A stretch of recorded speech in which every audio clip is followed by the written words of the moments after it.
29절까지 말씀입니다.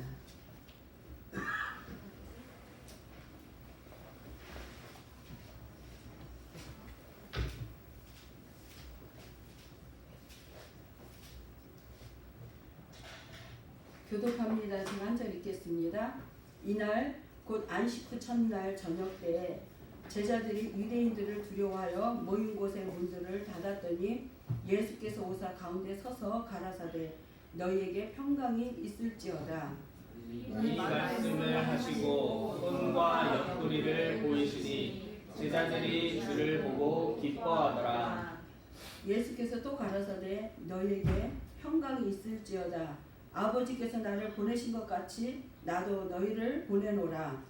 이 말씀을 하시고 저희를 향하사 숨을 내쉬며 가라사대 성령을 받으라. 너희가 네 죄든지 사하면 사하여질 것이요 네 죄든지 그대로 두면 그대로 있으리라 하시니라. 12 제자 중에 하나인 디두모라 하는 도마는 예수 오실 때에 피하지 아니한지라. 다른 제자들이 그에게 이르되 우리가 주를 보았노라 하니 도마가 가로되 내가 그 손에 못자국을 보며 내 손가락을 그 못자국에 넣으며 내 손을 그 옆구리에 넣어보지 않고는 믿지 않겠노라 하니라. 그들을 지나서 제자들이 다시 지방에 있을 때에 도마도 함께 있고 문들이 닫혔는데 예수께서 오사 가운데 서서 가라사대 너희에게 평강이 있을지어다 하시고 도마에게 이르되 내 손가락을 이리 내밀어 내 손을 보고 내 손을 내밀어 내 옆구리에 넣어보라. 그리하고 믿음 없는 자가 되지 말고 믿는 자가 되라. 도마가 대답하여 가로되 나의 주시며 나의 하나님이시니이다. 합독합니다. 예수께서 가라사대 너는 나를 본으로 믿느냐 보지 못하고 믿는 자들은 복되도다 하시니라. 아멘. 우리는 눈으로 확인하고 본 것도 사실 믿으려고 하지 않을 때가 많아요.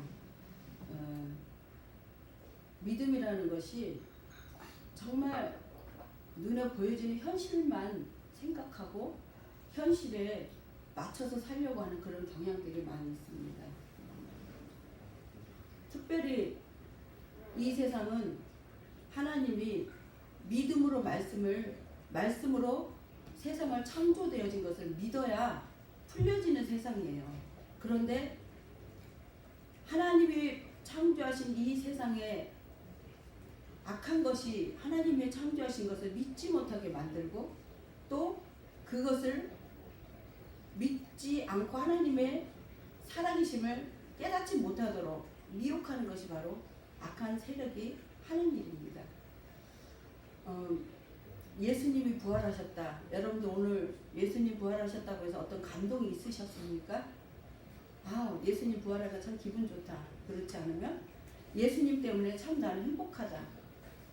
오늘은 뭐 똑같은 주일이지 뭘 굳이 뭐 예수님 부활했다고 다를 게 있을까?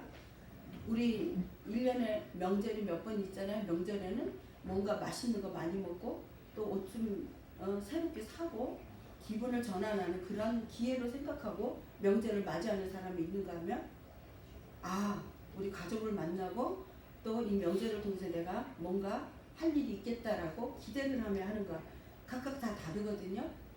그것처럼 오늘 부활주일날 만약의 경우 세례 받는 사람이 있으면 세례식이 있는 거구나, 성찬식이 있는 날이구나, 그렇게 어떤 하루로 끝나는 것인가, 아니면 이 부활절로 인해서 예수님이 부활하심으로 인해서 내 인생이 바뀌고 예수님 때문에 내가 새로운 삶을 살겠구나라고 기대하며 또한 고대한 그러한 부활절이 되어졌는가 우리 한번 생각해 봐야 할 줄 믿습니다. 예수님의 제자들은 예수님과 3년간을 다녔는데도 불구하고 예수님이 살아생전에 하신 말씀을 믿지 못했어요. 참 인간은 완악하기 짝이 없어요. 누구 말을 믿으려고 하진 않아요. 그리고 또 자기 말을 믿어주지 않으면 얼마나 화를 내는지 말도 못해요. 먹어본 거 얘기했는데도 아니라고 하면 그거 같이 실망이 없어요. 내 말을 그렇게 믿어주지 않는 사람들에 대한 실망감과 배신감은 이거 말로 할 수가 없는 것입니다.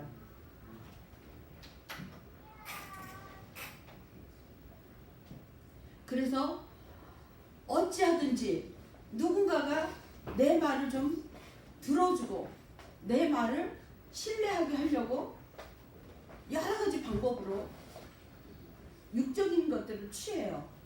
예를 들어 여러분들이 말한 것을 진심으로 얘기를 했는데도 불구하고 그들이 받아들이지 않을 때 어떤 생각을 먼저 하십니까? 내가 공부를 못해서 내 말을 사람들이 안 들어주는가 보다 이렇게 생각을 하고 공부를 많이 하려고 그래요. 그래서 박사가 되어지면 사람들이 내 말을 믿어주겠지? 이렇게 생각을 해요.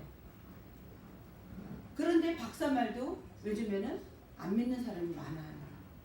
저희 친정엄마가 살아생전에 텔레비전에서 박사가 한 얘기를 하면 다 믿었어요. 그래갖고 박사가 이게 좋다 그러면 그거를 해가고 저게 좋다 그러면 저거를 하고. 그래서 우리 엄마 말은 박사 아니면 말을 안 들을 정도로 박사를 좋아했어요. 또 어떤 사람은 돈 많은 사람이 말을 하면 다 그게 옳은 줄 얘기를 해요. 그래갖고 그 말을 믿으려고 해요. 그래서 돈이 적으니까 내 말을 안 믿을 거야 해서 돈을 많이 벌어가지고 내 말을 믿게 하고 싶고 사람들한테 내 말을 먹혀 들어가게 하기를 원하고 돈을 벌어요. 또 어떤 사람은 명예가 없기 때문에 내 말을 안 듣나 보다. 그래서 명예를 가지고 높은 자리에 올라가서 사람들에게 내 말을 나를 신뢰하게끔 만들려고 하는 그런 생각들을 합니다. 이것은 모든 환경 속에서 내가 지지를 받고 환경 속에서 나를 높임을 받고 싶고 내 말에 정말 신뢰를 갖게 하기 위한 그러한 조건들일 뿐입니다. 그러나 예수님은 제자들에게 보여주고 먹여주고 다 했는데도 불구하고 제자들은 믿지를 않았어요. 왜 그랬을까요? 하늘의 것을 이해를 못했기 때문이에요. 여러분들 부활이 있음을 믿으십니까? 부활하는 걸 믿습니까? 믿으세요? 아멘. 그럼 어떤 사람 부활할 수가 있을까요? 예수 믿는 사람. 그렇죠? 우리는 그걸 너무나 다 알고 있어요. 예수 믿는 사람은 부활한데 예수 믿으면 부활할 수 있대. 우리는 지금 그리고 믿음을 가지고 있어요. 근데 실제적으로 내가 부활할 수 있을지 없을지에 대한 거는 몰라요. 왜요? 하나님이 나를 부활시킬지 안 시킬지 내 믿음에 따라 그 말씀이 믿어지기도 하고 안 믿어지기도 하기 때문이에요. 하나님의 말씀은 누가 믿든지 안 믿든지 상관없어요. 왜냐하면 진리이기 때문에. 예수님이 그 일을 위해서 오셨기 때문에. 고린도전서 15장 3절 4절을 보면 이는 성경대로 예수 그리스도께서 오셔서 죽으시고 한번 찾아보시기 바랍니다. 15장 3절 4절.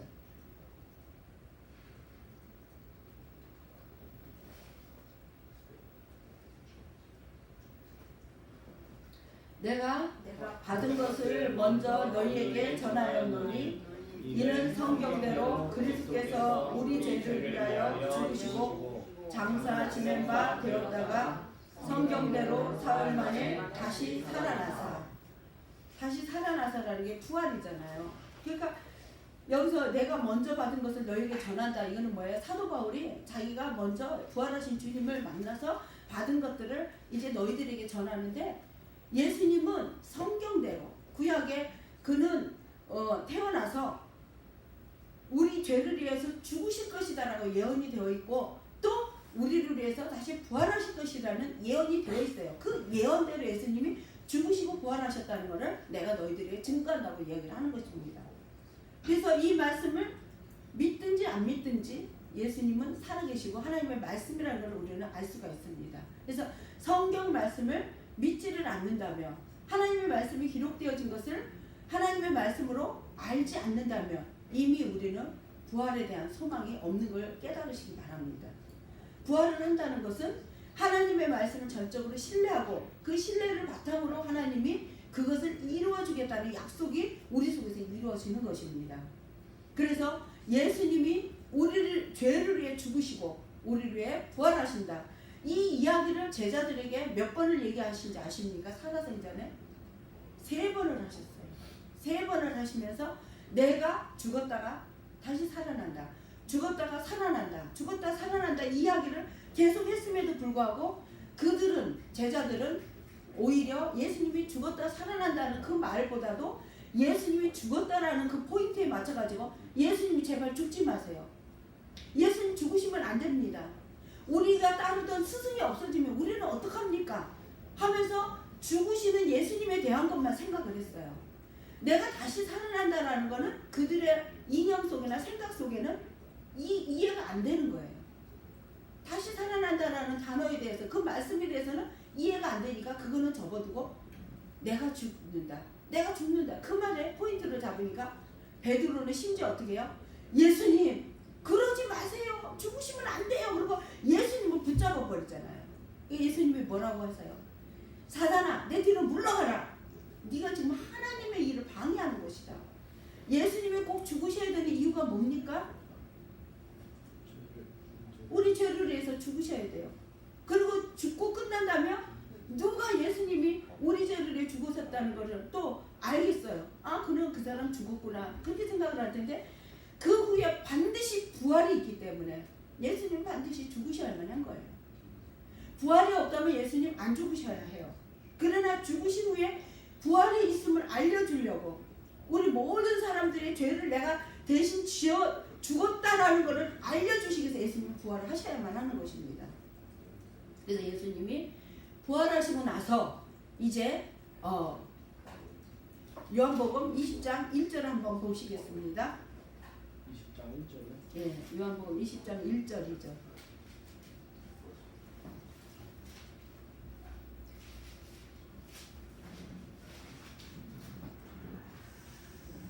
안식 후 첫날 이른 아침 아직 어두울 때 막달라 마리아가 무덤에 와서 돌이 무덤에서 옮겨간 것을 보고 시몬 베드로와 예수의 사랑하시던 그 다른 제자에게 달려가서 말하되 사람이 주를 무덤에서 가져다가 어디로 두었는지 우리가 알지 못하겠다 하니 여기에서는 예수님 예수님 죽으시고 3일 만에 부활하시라는 그 예언의 말씀이 지금 이들의 속에는 이해가 안 되는 말씀이기 때문에 이들이 무덤가에 가가지고 이스라엘은 이제 무덤에 가면은 그 시체에다가 향유를 발라요.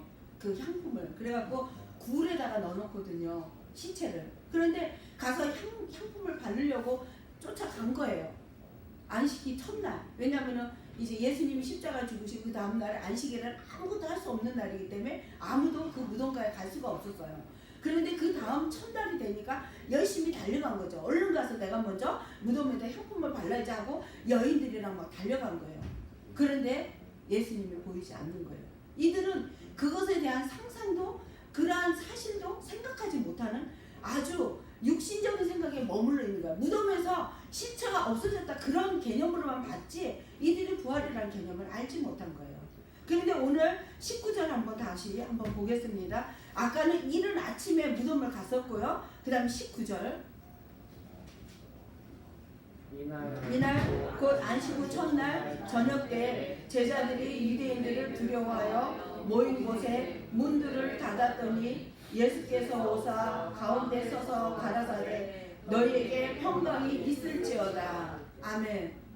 제자들의 눈앞에서 분명히 십자가에 못 박아 죽으시고 그 시체를 무덤에다가 장사한 거를 다 봤어요. 그런데 이들이 문을 꽉꽉 닫아놓고 왜냐하면 예수를 죽였으니까 그 제자들도 우리가 제자기 때문에 우리도 죽일까봐 두려운 마음에 유대인들을 피해서 그들은 문을 잠그고 지금 숨어 있는 거예요. 우리가 여기 있는 것이 발각이 되면 우리도 잡으러 오지 않을까 두려운 마음에 그들은 문을 잠그고 숨어 있었어요. 그런데 예수님이 그 문 잠겨 있는 그곳에 오셨어요. 이들은 너무너무나 깜짝 놀란 것이죠. 그래서 예수님이 뭐라 그래요? 평강이 있을지어다. 지금 이들은 두렵고 떨리고 예수님을 잃어버린 대한 슬픔과 마음의 불안함 이거는 감출 수 없는 그런 마음으로 모여 앉아서 수근수근하면서 야 우리는 이제 어떻게 할까? 야 우리는 지금 이제 앞으로는 무엇을 해먹고 살 것인가? 이런 육신적인 삶에 근심하고 염려했던 그러한 이들이었어요. 그런데 예수님께서 부활하신 모습으로 그들 가운데 나타나서 평안하라. 너희들의 마음의 근심과 염려가 무엇인지 내가 안다. 평안하라. 내가 다시 왔다. 평안하라. 염려하지 말아라. 근심하지 말아라. 말씀하고 계십니다. 예수님이 진심으로 오늘 우리 마음 가운데 부활하신 주님이 오셨다면 우리의 마음의 근심과 염려를 우리 주님은 평안할지어다 라고 말씀하시는 걸 믿으시기 바랍니다. 다음에 20절 보겠습니다. 이 말씀을 하시고 손과 옆구리를 보이시니 제자들이 주를 보고 기뻐하더라. 아멘. 예수님이 야 내가 부활했다 그랬는데 사람들이 알아보지 못했어요. 엠마오로 가던 두 제자가 예수님이 함께 가는데도 예수님인지 몰랐어요. 근데 예수님이 징표가 뭐냐? 예수님이 못 박힐 때 이 손과 발에 못자국이 있었어요. 그래서 그 손에 그 못자국하고 발에 못자국을 보여주면서 옆구리에 창자국을 보여주면서 나다. 나 죽었던 나다. 죽었던 내가 살아났다라고 예수님이 증거를 보이시는 거예요.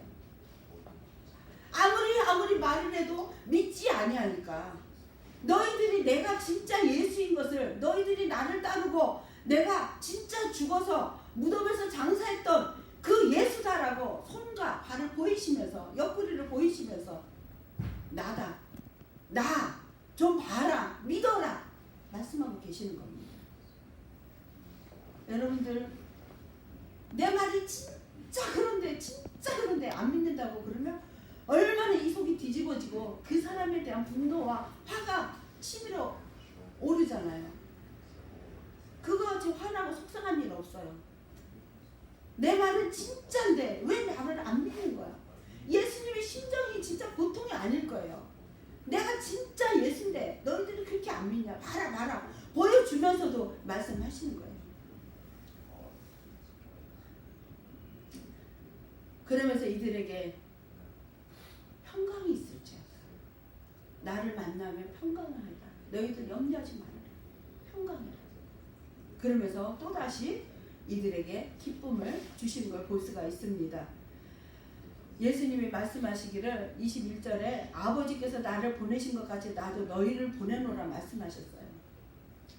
하나님께서 예수님을 보내셔서 이 땅에 사람들을 살리시고 죄를 용서하시고 또 그들을 품어 안으시면서 구원하시기로 계획하신 그 모든 아버지의 뜻을 예수님이 행하신 것처럼 나도 너희를 보내노라. 예수님의 12제자들, 이 제자들에게 여기에는 11제자죠. 제자들에게 보이시면서 내가 너희들에게 아버지가 나를 보낸 것처럼 나도 너희들을 보낸다 말씀하셨어요. 그럼 과연 무엇에 대해서 보내실까? 어떻게 보내실까? 여기 해답이 있습니다. 22절, 23절 같이 보겠습니다. 이 말씀을 하시고 저희를 향하사 숨을 내쉬며 가라사대 성령을 받으라. 너희가 네 죄든지 사하면 사여질 것이요 네 죄든지 그대로 두면 그대로 있으리라 하시니라. 아멘. 예수님이 숨을 내쉬면서 성령을 받으라 말씀하셨어요. 이 숨을 갖다 내쉴 때 이 생각나는 분이 누가 또 있죠? 아담을 흙으로 만들으셔갖고 하나님이 불어넣으니까 아담이 살아났어요. 흙덩이였던 아담이 영을 그 생명을 부어넣으니까 그 사람이 살아나서 움직이는 것처럼 우리의 심령에 하나님의 말씀을 들을 수 없고 받을 수 없고 믿을 수 없는 우리들에게 예수 그리스도께서 성령을 부어 넣으심으로 인해 우리가 하나님을 믿을 수 있게 된 걸 깨달으시기 간절히 축원합니다.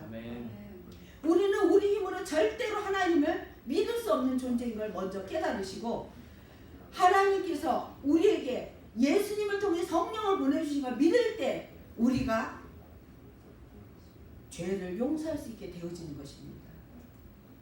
누구의 죄든지 어떤 죄든지 용서할 수 있고 우리가 용서를 하겠다고 말씀하면 그 용서를 하나님이 해주시겠다고 하셨어요. 여러분들 용서받는 사람이 큽니까? 용서하는 사람이 큽니까? 하는 사람이 큽니다. 용서하는 사람이 커요? 받는 사람이 커요? 하는 사람이 하는 사람이 커요. 나 좀 용서 좀 해줘. 그렇게 아무리 얘기를 해도 용서가 안 되면은 일평생 그 용서받지 못한 마음에 괴로워요. 그러나 자기 잊어버리고 살 수 있을지도 몰라요. 그러나 늘 마음속에 괴로움이 있어요. 그러나 용서를 하는 사람 입장에서는 내가 너를 용서할게. 그리고 용서해놓고 나서 두고두고 용서받은 사람은 금방 잃어버려요. 용서받은 것에 대해서. 근데 용서하는 사람 입장에서는 두고두고 그걸 끄집어내요. 내가 저기를 어떤 죄를 용서해줬는데 어떤 거를 용서해줬는데 지가 나한테 이럴 수 있어? 용서를 받았는데 저 꼴을 살아? 이러면서 그 사람의 용서를 한 것에 대해서 계속 우려낸다면 그건 진정한 용서가 아니에요. 용서를 했다는 건 뭐예요? 기억하지 말아야 돼요. 기억나지 않아야 돼요. 근데 우리가 자꾸 생각나죠. 내가 저 사람 용서할 수 없는 사람을 잠깐 시간이 되었어도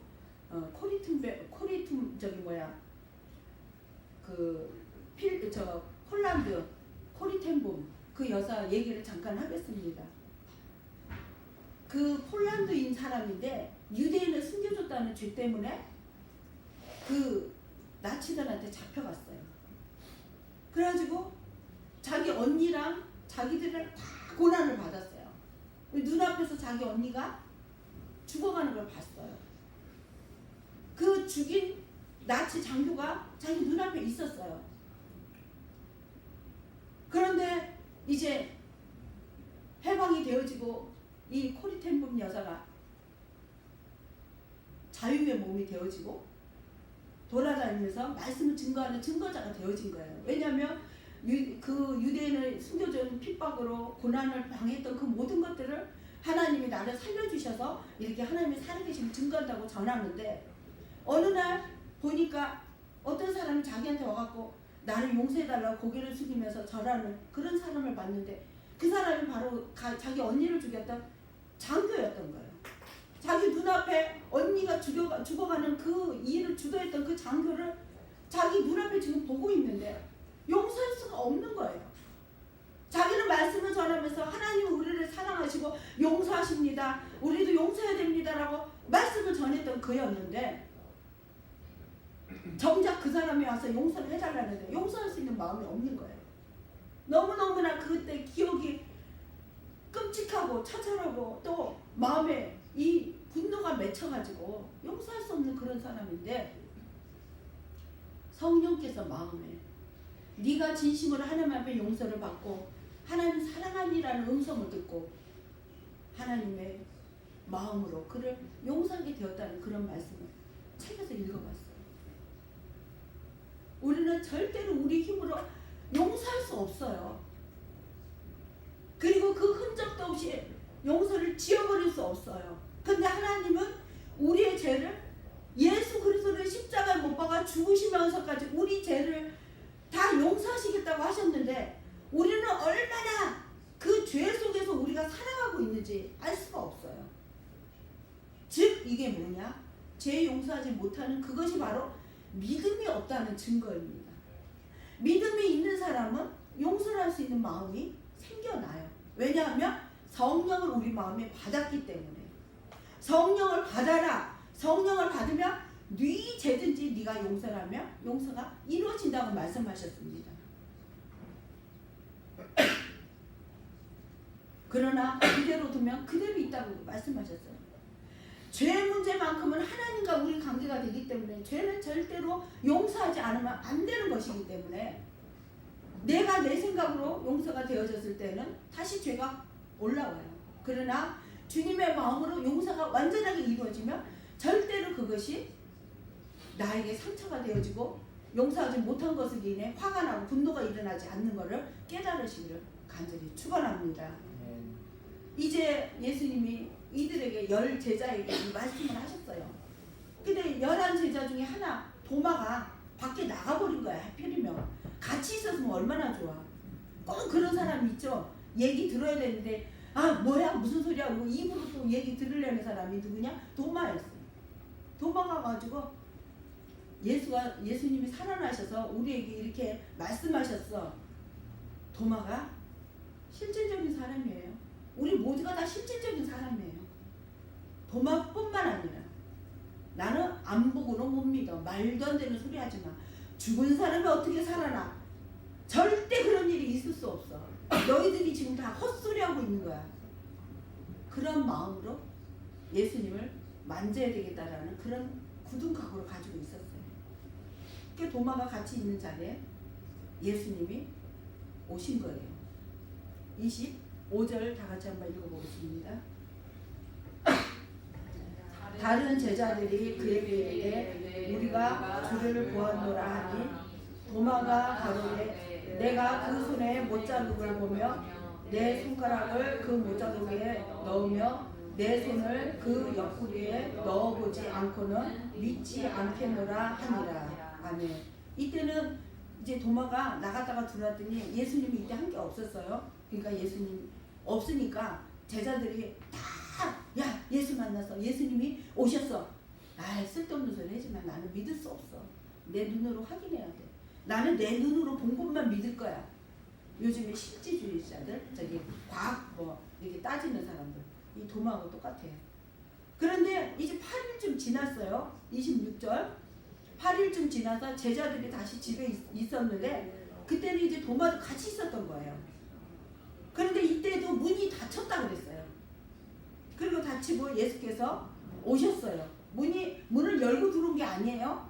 닫혀 있는데 들어오신 거예요.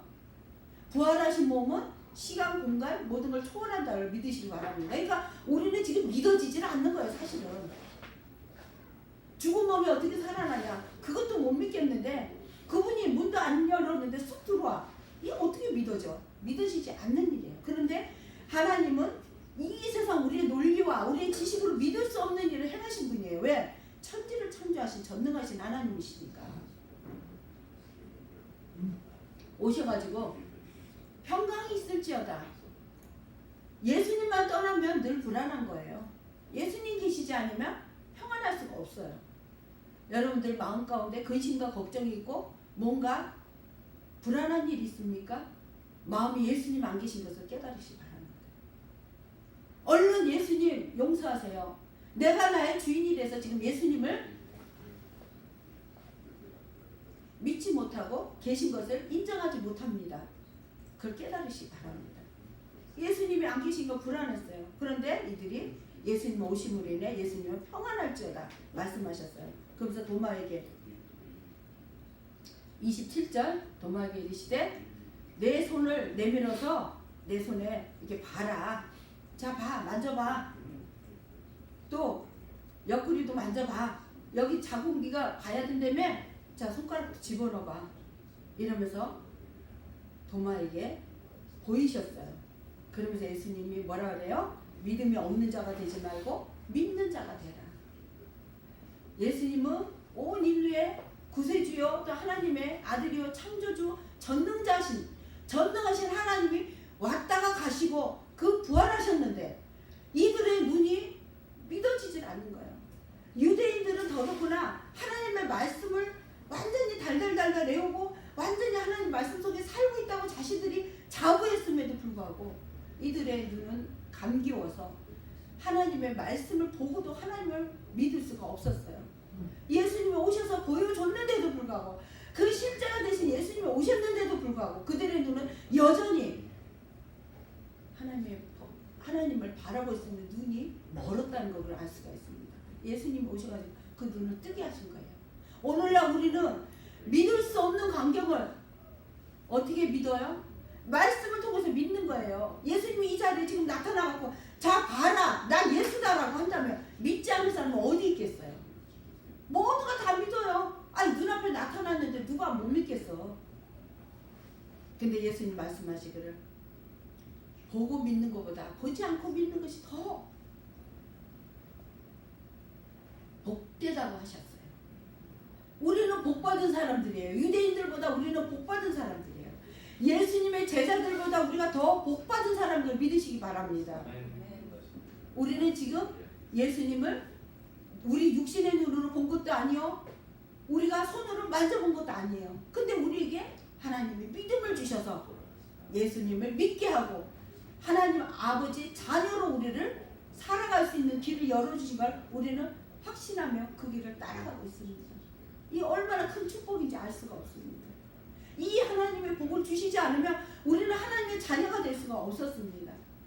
하나님께서 우리에게 믿음을 주시고 하나님 자녀로서 살아갈 수 있도록 우리에게 복을 주신 것을 하나님 앞에 감사하시기를 간절히 바랍니다. 아멘. 잠깐 죄 문제에 대해서 잠깐만 요만큼만 말씀하고 넘어가겠습니다. 죄, 여러분들 죄 도덕적으로 율법적으로 나름대로 다 똑바로 올바로 살려고 애를 써요. 굳이 힘든 일이 아니면 죄를 지려고 마음을 먹질 않아요. 왜냐하면 사람들에게 나쁜 짓 하면 안 된다는 그런 어려서부터 우리가 배워왔고 또 그렇게 살아야 되는 걸 알기 때문에요. 그리고 눈밖에 나는 짓 하지 말아라, 남에게 가슴 아픈 짓 하지 말아라고 부모님과 학교 선생님이랑 많은 사람들 속에서 대인관계 속에서 내가 특별히 모난 사람 되지 않으려고 참고 인내하며 살았어요. 그런데 그것이 죄가 아니에요. 그 죄 안 진 것이 죄가 아니에요. 죄의 근본적인 원인은 뭐냐면 하나님을 믿지 아니한 것이 죄인 것을 깨달으시기 바랍니다. 그럼 오늘 지금 우리는 믿었어요? 나가면은 또 내 마음대로 살잖아요? 그럼 그때는 죄가 없나요? 또 죄인이에요. 이 죄의 근본 죄는 뭐냐? 하나님이 나의 주인이시고 내가 하나님 아버지의 자녀인 것이 내가 믿지 못하고 내 생각대로 내 마음대로 사는 게 죄인 걸 깨달으시기 바랍니다. 그 죄로 예수님이 죽으신 거예요.